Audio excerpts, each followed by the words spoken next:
Aujourd'hui, il s'agit plutôt d'une femme qui m'a contacté par mail.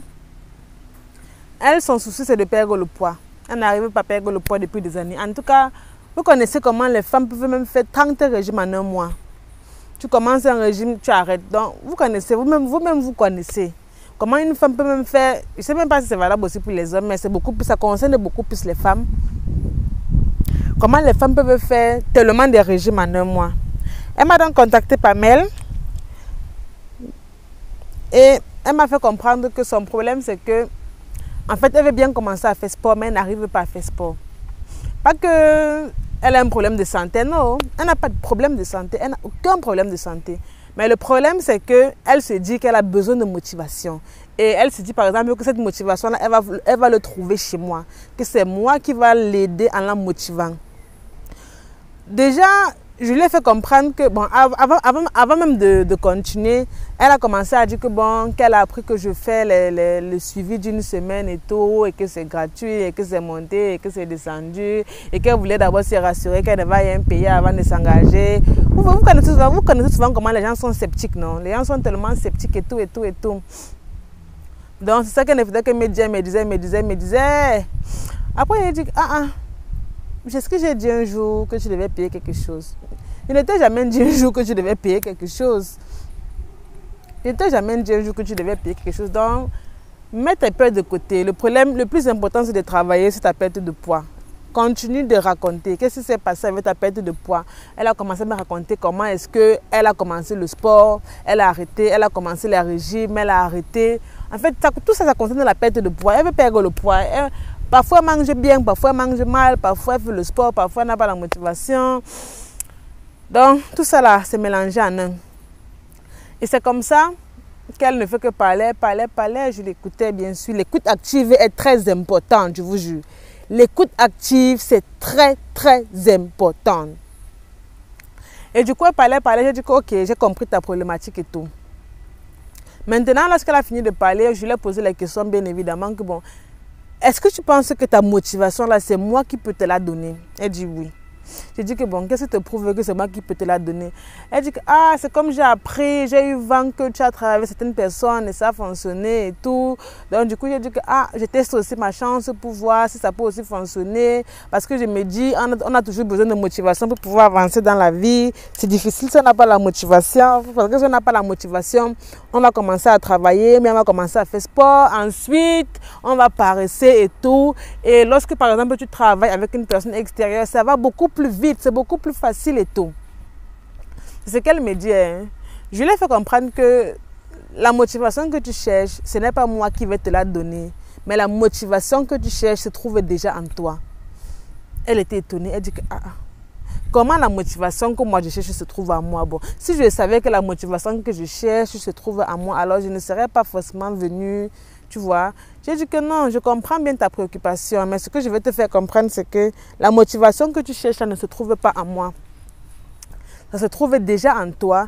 Et mon but, c'est juste te permettre de dévoiler ou bien de te relever, ou bien de te révéler, pardon, cette motivation qui est cachée en toi, que tu n'arrives pas à mettre le point là-dessus. Elle dit que, ah bon? J'ai dit que oui. On a d'abord bien évidemment établi le plan comme d'habitude. On a établi le plan et tout, ce qu'elle devait mettre en place. En fait, on a établi le plan, c'est capital. Hein? On a établi le plan en fonction de son emploi de temps. Un plan qui doit comporter ses besoins et ses désirs. Parce qu'il faut que ce plan-là soit tellement attractif pour la personne, pour que la personne puisse trouver l'intérêt à le faire. Je ne sais pas si on se comprend. On se comprend bien. C'est par exemple le cas des personnes qui veulent par exemple perdre le poids.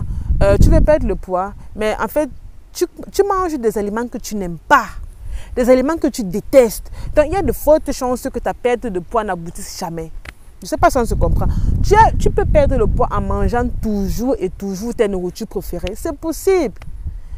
C'est tellement possible. Regardez, on me dit que j'ai perdu le poids. Je ne sais même pas comment j'ai fait.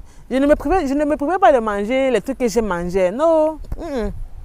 Je ne me privais pas de manger ça. Donc, ce que je veux dire, c'est quoi? C'est qu'en établissant le plan avec elle, je me suis rassurée, parce que c'est très important, tellement important. Il faut toujours te rassurer que le plan que tu vas établir avec l'autre comporte non seulement ses désirs, mais aussi ça comble aussi ses besoins. Je ne sais pas si on se comprend. Donc, le plan doit être tellement attractif pour la personne, pour que la personne puisse avoir de l'intérêt, avoir de la motivation de suivre ce plan-là. Bref, vu qu'on a tenu compte de son emploi de temps, du fait qu'elle avait une fille et tout, qu'elle devait aller par exemple chercher l'enfant à l'école, du fait qu'elle soit libre par exemple de tel à tel et tel et tout, pour pouvoir mettre sur pied un planning de sport. Pour perdre le poids, hein. Si c'est que tu veux perdre le poids, tu manges mal, tu n'as pas fait sport, tu ne vas jamais perdre le poids. Je peux te rassurer. Bon, tu manges mal. Lorsque tu manges mal, tu prends par exemple 600 kilocalories en un jour. Tu peux faire le sport. Tu perds par exemple seulement 400 kilocalories. Le lendemain, tu remanges même encore 1000 kilocalories. Tu peux faire le sport. Tu perds même encore 300 kilocalories. Parce que le piège, c'est quoi? La plupart des gens se disent que non, je peux perdre le poids uniquement en faisant le sport et en mangeant mal. Ça ne fonctionne pas. Parce qu'une chose est sûre, ce n'est même pas d'abord conseillé de faire le sport tous les jours. Ce n'est pas conseillé. Et une fois que tu peux faire le sport, disons par exemple que, au grand max, tu as fait sport 3 fois la semaine. Imagine, lundi, tu as mangé 600 kilocalories. Bon, on va même prendre un exemple très simple. De lundi à dimanche, tu as mangé 600 kilocalories, n'est-ce pas? Oui. Entre-temps, tu es parti au sport 3 fois la semaine. Disons qu'en allant au sport, tu as perdu maximum 600 kilocalories. N'est-ce pas? Ça veut donc dire que tu as perdu les kilocalories uniquement de 3 jours. Et les 4 autres jours, là, c'est ça maintenant qui fait le poids. Et sans compter les jours où tu n'iras pas à la salle, mais sans compter les semaines où tu vas désister. Donc, j'espère qu'on se comprend. C'est pour qu'on soit sur la même longueur d'onde. Bref, revenons à notre sujet. Du coup, après avoir établi le planning et tout, on a commencé à travailler, vu qu'elle a une fille et tout. Donc, il faut tenir compte de tout ça. Quand est-ce qu'elle peut réellement aller faire sport? Et ce qu'elle peut manger. Un truc qui lui plaît, tu vois. Un truc qui lui plaît et qui rentre toujours dans les normes du régime. Ça, on va dire comme ça. Parce que tu vas par exemple me dire que bon, comme il y a ta nourriture préférée, tu vas par exemple manger trop d'huile rouge ou bien manger trop de biscuits, tu vois. Tu peux manger, mais en quantité réduite. Bref, on a établi un plan comme il fallait établir. Une fois qu'on l'a établi, on a commencé à travailler lundi. Lundi, c'était un peu difficile pour elle, hein, parce qu'elle dit que, moi, je mange souvent des portions de plats. Je mange même, je ne me rends même pas compte que je mange trop. Je me sers une fois, je me sers 2, 3, 4 fois. Je ne me rends même pas compte que j'ai trop mangé. Lundi soir, on a causé, elle a dit que c'était un peu difficile parce qu'elle avait toujours l'habitude que, bon, lorsqu'elle joue avec sa fille, elle mange. Lorsqu'elle finit de jouer avec sa fille, elle mange. Lorsqu'elle téléphone, elle mange. En fait, manger, c'était son quotidien, tu vois. Et du coup, le lundi, là, c'était très compliqué pour elle. Mardi, elle a commencé à s'habituer un peu. Mercredi, elle m'a dit qu'à partir de mardi, elle a commencé à s'habituer un peu. Mercredi, ça allait. Jeudi, ça allait. Vendredi, parce qu'on a encore causé vendredi. Vendredi, ça allait. Samedi, elle a commencé à dire que c'est trop difficile. En fait, elle a fait lundi, mardi, mercredi, jeudi, vendredi, les 5 jours. Samedi, elle voulait arrêter. Elle dit que c'est trop difficile. Je lui ai d'abord demandé, je lui ai encore reposé la question parce que lorsqu'on faisait le plan, je lui ai d'abord posé la question, pourquoi est-ce que tu veux perdre le poids? Bref, bien sûr qu'elle m'a répondu. Elle m'a dit qu'elle veut perdre le poids pour se sentir bien dans son corps. J'ai dit que ok. Samedi, lorsqu'elle voulait arrêter, elle m'a envoyé un message pour dire qu'elle est vraiment désolée d'avoir perdu mon temps et tout, qu'elle sait vraiment que je veux l'aider et que par exemple, elle aurait préféré que j'accorde ce temps-là à une autre personne qui a réellement besoin d'aide parce qu'elle va abandonner et elle ne se sent pas capable parce qu'elle a l'impression qu'elle ne mange plus vraiment ce qu'elle veut, qu'à chaque fois qu'elle, par exemple, parce qu'elle avait l'habitude que bon, quand je cause au téléphone, je mange, je joue avec ma fille, je mange d'abord moi-même quand je pars chercher ma fille à l'école et je rentre, je mange encore avec elle. En fait, elle avait tellement eu l'habitude de manger que c'était déjà en fait une partie de son quotidien, quoi. Manger était une activité primordiale dans sa vie, il faut le dire comme ça. Donc du coup, samedi, elle m'envoie un message pour s'excuser du fait qu'elle a perdu de mon temps et tout. Je lui ai envoyé le message pour dire qu'on va causer dimanche. Parce qu'on a 4 sessions. Lundi, mercredi, vendredi, dimanche. Je lui ai envoyé le message. J'ai dit que je lui laisse le temps de réfléchir et tout. Si elle a pris une bonne décision et qu'on en parlera de ça dimanche. Lorsque le dimanche est arrivé, lorsqu'on a lancé l'appel et tout, elle a d'abord commencé. En fait, je n'avais même pas encore dit un mot. Hein. Elle a commencé à dire que ouais, que vraiment, qu'en fait, que parfois elle a honte d'elle, que c'est, je ne sais pas si vous voyez, en fait, en même temps elle veut évoluer, mais en même temps elle veut rester sur place. Lorsqu'elle voit les efforts qu'elle doit fournir, ça la décourage. Je ne sais pas si on se comprend.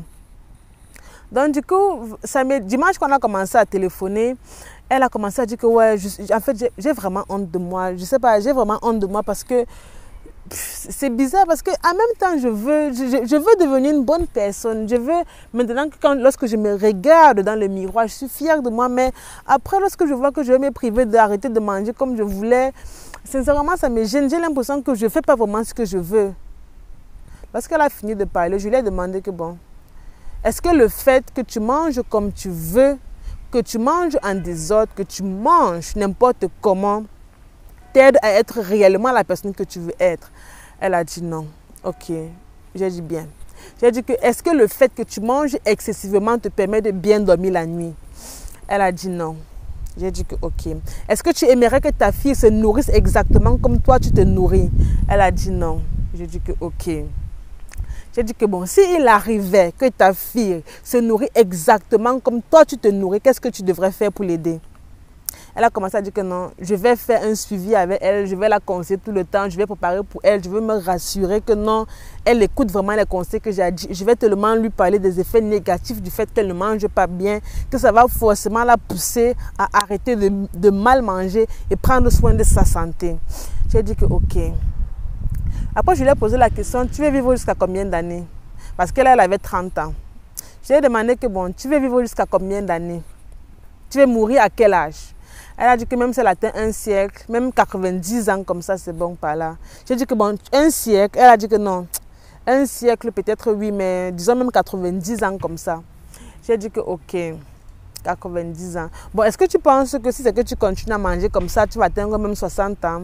Elle dit que non, elle ne pense pas. Vous savez ce qui est bien, c'est qu'à chaque fois que je posais les questions, elle répondait de façon honnête. C'est ce qui est idéal. Elle dit que non, elle ne pense pas. Je lui demande donc, bon, qu'est-ce que tu penses toi-même qu'il faut faire pour pouvoir changer ta façon de t'alimenter et te mettre au sport? Elle dit qu'on avait déjà en parlé, c'est pour ça qu'on avait mis un plan d'action sur pied. J'étais très d'accord avec ce plan d'action-là. Et maintenant, je lui pose la question, qu'est-ce qui freine? Pourquoi est-ce que tu as des difficultés à suivre ce plan qu'on a mis sur pied? Elle-même, elle dit d'abord qu'elle ne sait pas. En fait, elle réfléchit, après elle dit que sincèrement, elle ne sait pas ce qui freine. Elle dit que bon, elle dit que même plus tard, après, vous savez ce qu'elle me dit? Elle dit que même dans 2 mois, je peux même commencer à faire ça. Elle dit que bon, pourquoi attendre dans 2 mois? Pourquoi attendre dans 2 mois? Pourquoi pas le faire maintenant? Elle dit que, parce que, elle dit que, vous savez ce qu'elle me dit? Elle me dit que bon, le week-end prochain, elle a un anniversaire. Et le week-end qui suit, et le week-end prochain, elle a invité un mariage. Et après, il y a le baptême de sa fille à la fin du mois. Donc, en fait, elle est en train de voir que si elle commence ça maintenant, lorsqu'elle va aller aux différents événements, là, elle va se priver de manger les nourritures qu'elle n'a pas mangées depuis. Je lui demande que bon, qu'est-ce qui te prouve que arriver... qu'est-ce qui te prouve que la semaine prochaine tu seras encore en vie pour manger cette nourriture-là? Elle dit que rien ne le prouve, je compte juste sur ma bonne foi. Elle dit que bon, pourquoi est-ce que cette foi-là tu ne décides pas de la voir, bien de la mettre dans ce que tu veux manger, dans ta santé? Elle dit que si, bien sûr que je peux décider. Après, je lui ai dit que ton problème, c'est que tu utilises la nourriture pour combler tes besoins de solitude. En fait, c'était ça son problème depuis le début. Tu vois, lorsqu'une personne tourne, elle te tourne. Lorsque la personne ouvre sa bouche, elle parle, sa façon d'argumenter, ce qu'elle dit, tu comprends automatiquement. Je lui dis, ton problème depuis le début, c'est que tu veux manger pour combler ton besoin de solitude. C'est ça ton problème. Je t'ai posé des questions, tu as répondu par non. En fait, de façon générale, tu es consciente de ce que tu veux. C'est juste que tu t'empêches toi-même d'obtenir tes propres résultats ou bien les résultats qui vont te faire plaisir. Étant donné que ton problème est beaucoup plus lié à la solitude, ce n'est pas lié à la nourriture. Je vais dire, tu manges beaucoup parce que tu veux combler ce besoin de solitude. Tu te dis qu'en mangeant, le temps passe et au fur et à mesure que tu manges beaucoup, tu manges des choses qui te plaisent. Ça te fait plaisir. En même temps, au fur et à mesure que tu manges beaucoup, ça te fatigue, tu dors, le temps passe. J'ai dit que c'est ça, non? Elle a dit oui. J'ai dit que ok. Ça veut donc dire qu'à partir de maintenant, l'objectif sur lequel on va travailler, c'est ton besoin de solitude qu'on doit mettre de côté. Et vous savez ce qui l'a poussé à avoir ce besoin de solitude-là? C'est parce qu'elle se disait que ce sont les autres qui vont l'aimer. C'est parce qu'elle poursuivait l'affection. Elle poursuit l'amour.